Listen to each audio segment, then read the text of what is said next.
이 연말정산 하는데 연말정산을 그냥 대충 넘기는 경우가 많아요. 안 가르쳐주면은. 월세 세액공제는 월세 증빙 제출하면은 그 한 두 달치 월세를 돌려받을 수가 있습니다. 2년까지 대출받고 연장을 계속해서 10년까지 받을 수 있어요. 최대 10년까지 내가 대출을 저렴하게 받을 수 있다는 것은 굉장히 좋은 혜택이죠. 그래서 이런 것들이 사실은 비용이 많이 나는 것을 팍 줄일 수가 있는 거거든요. 굉장히 좋은 허당 지출을 줄일 수 있는 그런 거라고 생각이 되고요.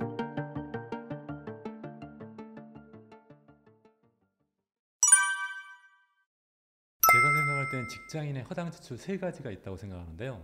뭐 지출을 일단 줄여야 되잖아요. 자산을 많이 모으려면은. 그런데 지출을 줄이는 것 중에서 뭐 소소한 걸 줄이는 방법도 있지만 크게 나가는 거 줄이는 방법 세 가지. 그건 한번 말씀드리겠습니다. 일단은 월세 내는 사람들. 요즘에 1인 가구가 우리나라 한 40% 정도 차지한다고 합니다. 지금 점점 1인 가구가 높아져 가지고. 근데 1인 가구 그 서울 같은 경우 1인 가구에서 월세로 내는 돈이 51만 원, 2인 가구는 92만 원 정도 든다고 해요. 그러니까 월세가 사실 차지하는 비중이 굉장히 크죠. 물론 자기 집에서 다니는 사람, 부모님 밑에서 다니신 분들은 뭐 걱정 없겠지만은 이제 거의 1인 가구가 40%에 육박한다고 하니 실제로 월세 내는 사람도 이제 많을 거라고요. 그런데 월세 세액공제라는 게 있어요. 근데 직장인들 중에 대부분 이 연말정산 하는데 연말정산을 그냥 대충 넘기는 경우가 많아요. 안 가르쳐주면은. 월세 세액공제는 월세 증빙 제출하면은 그 한 두 달치 월세를 돌려받을 수가 있습니다. 그래서 연봉이 5,500 이하인 분은 최대 127만 5천 원까지 환급받을 수 있어요. 그러니까 만약에 50만 원씩 월세를 낸다 그러면은 102만 원을 환급받을 수가 있고요. 62만 5천 원을 낸다 그러면은 127만 5천 원을 환급받을 수 있습니다. 거의 100만 원 돈을 환급받을 수 있어요. 요 제도를 제가 그 직장에 가서 직장인들 대상으로 강의할 때 물어보면 모르시는 분들이 많더라고요. 그리고 그냥 알면서도 증빙을 안 챙겨가지고 그 안 내시는 분들 많고 이 정도 받는다는 것도 몰라요. 월세로 낸 입금증 있죠? 입금증하고 월세 계약서, 임대차 계약서 있잖아요. 그거하고 같이 내시면 됩니다. 간단합니다. 그러니까 뭐 별 어려울 것도 없어요. 그냥 증빙만 챙기면 됩니다.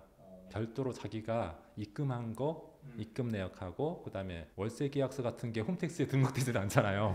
그죠? 그러니까 월세 계약서 이렇게 카피해 가지고 같이 연말정산할 때 증빙 자료로 내면 됩니다. 그리고 이건 저희 딸이 하는 방법인데 우리 아들은 월세를 내고 있고 우리 딸은 전세를 들어갔는데 우리 아들 같은 경우는 지금 월 50만 원 정도 내고 있거든요. 오피스텔 그 월세 비용으로. 그러니까 연간 600만 원 정도 들어가요. 우리 딸은 중기청 대출을 받았어요. 주택도시기금에서 중소기업 청년 전세대출이라는 정책자금 대출이 있거든요. 이자가 연 1.5%밖에 안 합니다. 그러니까 1억을 대출 받았는데 연간 150만 원만 내면 돼요. 월로 치면 12만 5천 원이에요.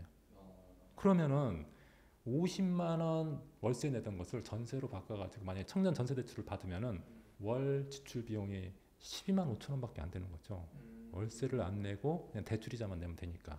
이 정책자금 대출이다 보니까 조건도 굉장히 간단합니다. 직장 생활만 하면 돼요. 그리고 그거 관련된 증빙들 제출하면 됩니다.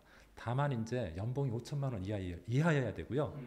무주택 세대주만 가능합니다. 주택이 있는 사람을 이렇게 정부에서 이렇게 혜택을 주지는 않죠. 그러니까 연봉 5천만 원 이하이고 무주택 세대주라면은 이거 1억까지 되거든요. 1억 대출 받아서 전세로 들어가시고 대출이자 1.5%밖에 안 되니까 사실 1.5%면요. 저도 못 받는 대출입니다. 우리나라 1등급인 신용등급 1등급인 사람도 1.5%를 못 받아요. 이건 청년 만 34세 이하인 분들만 받을 수 있는 대출이니까 그 나이에 해당되신 분들은 요거 이용하면은 연간 450만 원 버는 거하고 똑같죠. 만약에 50만 원 내는 걸 12만 5천 원만 내면 되니까 연간으로 보면은 450만 원 세이브할 수 있는 거거든요. 450만 원 저축하면 10년이면 한 5천만 원 정도 되지 않습니까? 이것도. 그러니까 이거 활용하는 게 좋을 것 같고 그게 단점이긴 합니다. 그래서 좀 서울 외곽 쪽으로 나가든지 아니면 서울에서 만약에 한다고 하면은 아파트 같은 건 안 될 것 같고 뭐 이제 이 금액에 맞추든지 나머지 자기 여윳돈을 일부러 합해서 하든지 아니면은 다른 친구하고 둘이서 왜냐면 예를 들어서 이제 이것은 오피스텔이 아니라 일반 전세로 가는 집은 집이 두 개일 수도 방이 두 개일 수도 있고 세 개일 수도 있잖아요. 그래서 한 두 명 정도가 조인해서 하는 방법도 괜찮을 것 같습니다. 이것은 제가 대출을 해주는 사람이 아니라 1억 초과해서 해줄 수는 없고 그러다 보니까 자기 상황에 맞게 그런 집을 찾아야지 뭐 될 것 같습니다. 저는 근데 차점이 있다고 생각해요. 제 딸이 그렇게 해서 지금 살고 있거든요. 1억짜리에 맞춰서 2년까지 대출 받고 연장을 계속해서 10년까지 받을 수 있어요. 그러니까 이게 자기 집 살 때까지 이렇게 이걸 활용하면 됩니다. 계속 연장해가지고 10년 최대 10년까지 내가 대출을 저렴하게 받을 수 있다는 것은 굉장히 좋은 혜택이죠. 그래서 만 34세 이하의 청년이라고 하면은 반드시 이거 좀 관심을 가졌으면 좋겠고, 이 중소기업 청년 전세 대출뿐만 아니라 대기업 직업은 그럼 못 받냐? 대기업 직원 같은 경우도 그 디딤돌 대출이라고 해서 또 이거보다는 이자율이 좀 높습니다. 그건 2%대인데 또 그것도 주택도시기금 사이트에 들어가면 있거든요. 금리가 올라가냐 떨어지냐 약간 차이가 있긴 하지만은 그래도 1%에서 2% 수준이니까 그 대상이 되신다고 하면은 꼭 받으시는 게 좋을 것 같습니다. 이런 것들이 사실은 비용이 많이 나간 것을 팍 줄일 수가 있는 거거든요. 굉장히 좋은 허당 지출을 줄일 수 있는 그런 거라고 생각이 되고요. 또 한 가지는 보험인데요. 보험이 우리나라에서 매월 한 가구당 103만 원이나 나간다고 해요. 엄청나죠? 금융소비자연맹에서 조사한 자료에 하면 한 가구당 103만 원, 그리고 가구 소득에 대비해서 한 18% 정도가 보험료로 나간다고 하니까 엄청나죠. 제가 이게 진짠가 싶어가지고 제 친구들, 주변에 있는 친구들 물어봤거든요. 와, 진짜로 한 100만 원에서 200만 원 넣고 있더라고요. 어떤 친구는 200만 원, 어떤 친구는 제 친구 중에 680만 원 내는 친구도 있더라고요. 그러니까 제가 생각할 때는 보험 순수 보장성 중심으로 하면은 저 같은 경우는 한 7만 원 정도면 가능하고요. 젊은 친구들은 5만 원 미만으로 가능하거든요. 이렇게 해서 월 소득의 5% 이하로 이렇게 가입하는 게 좋을 것 같고요. 그러면은 굉장히 많은 돈을 또 줄일 수가 있습니다. 그리고 또 한 가지 이제 세 번째 과소비 중에 하나가 명품 소비. 예, 고비용 소비가 여자들 같은 경우에는 뭐 명품백, 남자들 같은 경우는 차 이런 건데 좀 종잣돈을 마련할 때까지는 좀 자제했으면 좋겠습니다. 명품백이 요즘 보니까 뭐 로이비통 같은 거 한 1,000만 원, 웬만하면 1,000만 원 정도 되는 수준인데 제가 생각할 때는 조금 내가 좀 어느 정도 여유자산이 모일 때까지는 조금 좀 자제했으면 좋겠고, 이런 가치를 꼭 뭐 명품에서 찾는 사람은 어쩔 수 없죠. 명품에서 내 생의 가치를 찾는 사람이 어쩔 수 없지만은 그 정도 수준이다 아니다 그러면은 종잣돈 마련할 때까지는 좀 참으시고, 남자들도 좀 차에 욕심이 많은 대부분 남자들은 차에 욕심이 많은데 차를 사는 것보다는 뭐 소카나 공유 차량 같은 걸 이용하는 게 당분간은 좀 좋지 않을까 생각이 됩니다. 만약에 저 같으면 그럴 것 같아요. 명품백 1,000만 원짜리 루이비통을 사느니 루이비통 주식 1,000만 원어치를 사겠다. 루이비통 주식이 3년 전하고 지금 가격 비교하면 한 3배 정도 올랐거든요. 내가 명품 차를 사느니 차라리 명품 차를 제조하는 주식을 사겠다. 저는 좀 그런 관점입니다. 그래서 이 소비 이런 것은 소비품이잖아요. 차를 산다 이거 일정 시간이 지나면 다 없어지는 거잖아요, 자산이.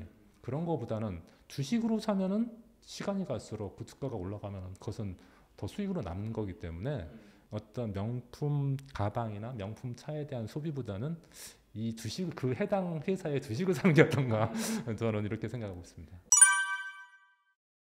아예 이런 생각을 안 하더라고요. 저도 사실 좋은 차 별로 관심 안 갖거든요. 우리 와이프도 좋은 명품백 별로 관심 안 갖거든요. 그것은 대부분 자산 관리에 관심 있는 사람들, 이제 좀 밝으신 분들은 아예 처음부터 이런 생각을 안 하더라고요. 제가 보기에는 그런 것 같아요. 그리고 그뿐만 아니라 돈이 어느 정도 모았을 때도 이런 생각을 안 해요. 그러니까 이 사람들은 생각부터 출발이 다른 거예요.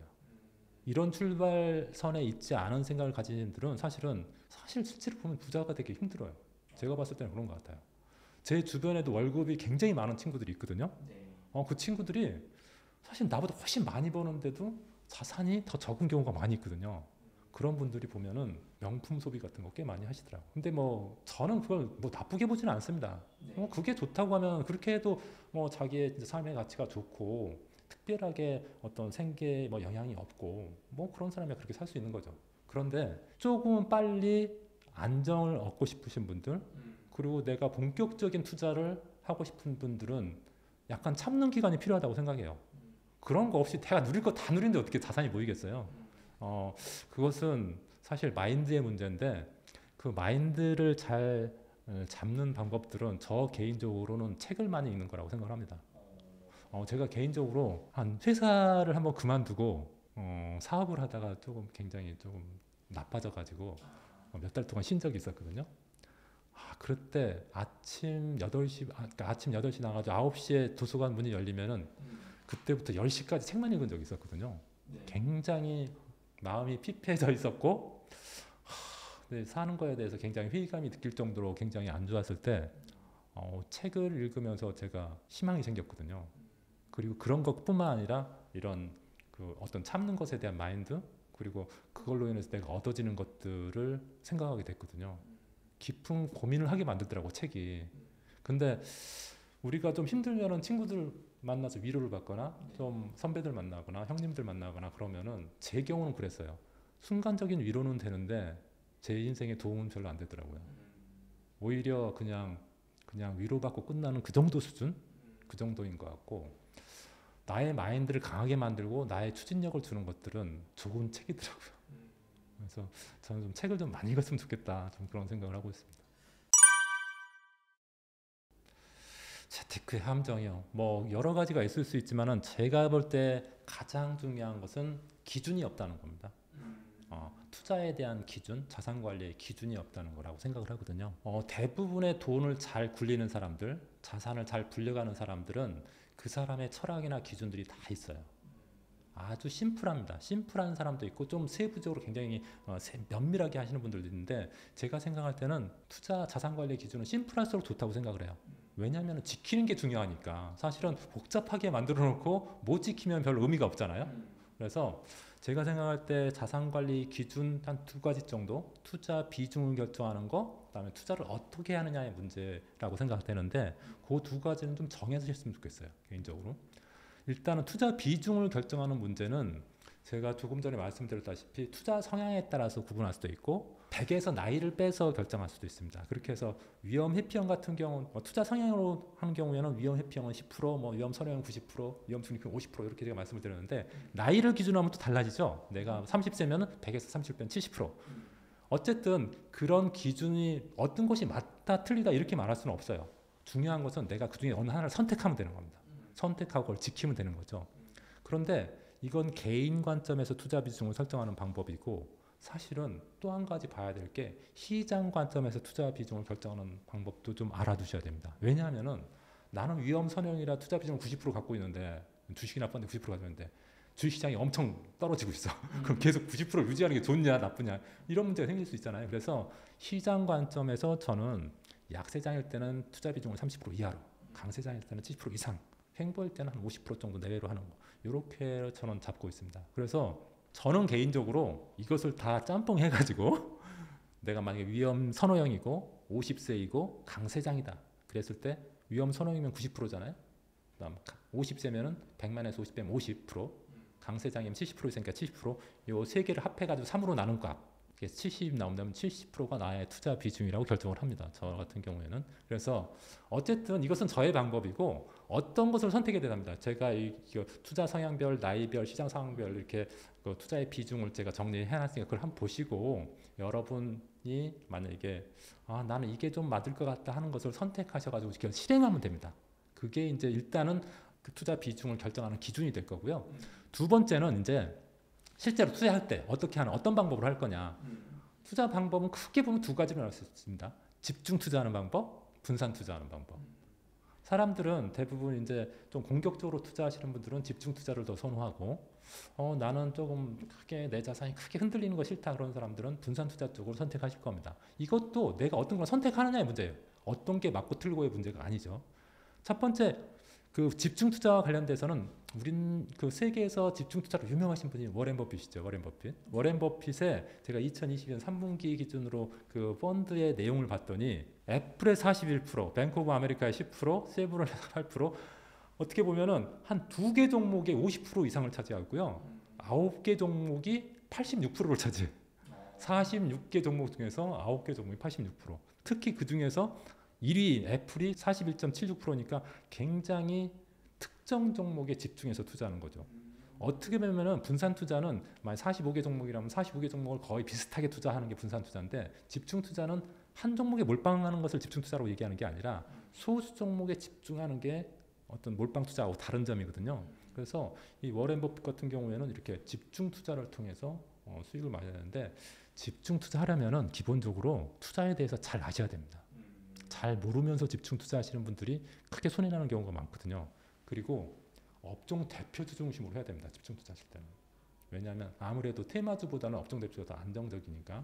그리고 시장에 따라서 비중을 조절해가는 방식으로 하는 것이 좋겠죠. 그래서 만약에 나는 조금 공격형 스타일로 집중 투자를 원한다 그러면 이렇게 워렌 버핏 스타일로 아주 업종 대표주 중심으로 아주 탑이 될 만한 기업의 비중을 좀 높이고 다른 쪽 비중을 좀 줄여나가는 쪽으로 이렇게 하는 게 좋을 것 같고요.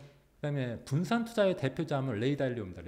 레이달리오는 굉장히 코로나 상황 때 굉장히 유명해졌죠. 유명해진 이유가 코로나 상황 같이 엄청나게 자산이 그 주식이 깨지는 순간에도 자기 자산을 지켰다는 거죠. 큰 손실 없이. 이래서 이제 레이달리오가 굉장히 유명해지기 시작했는데 이분은 여러 자산에 분산 투자하는 겁니다. 그래서 이분의 그 투자 분산 배분 기준을 보면은 주식에 한 30%, 그다음에 그 채권에 한 55% 투자하고 있고요. 원자재에 7.5%, 금에 7.5% 이렇게 하고 있거든요. 근데 이런 스타일이 좋은 게 뭐냐면은 물가가 올라가든 떨어지든 별로 자산 변화에 크게 영향을 미치지 않고요.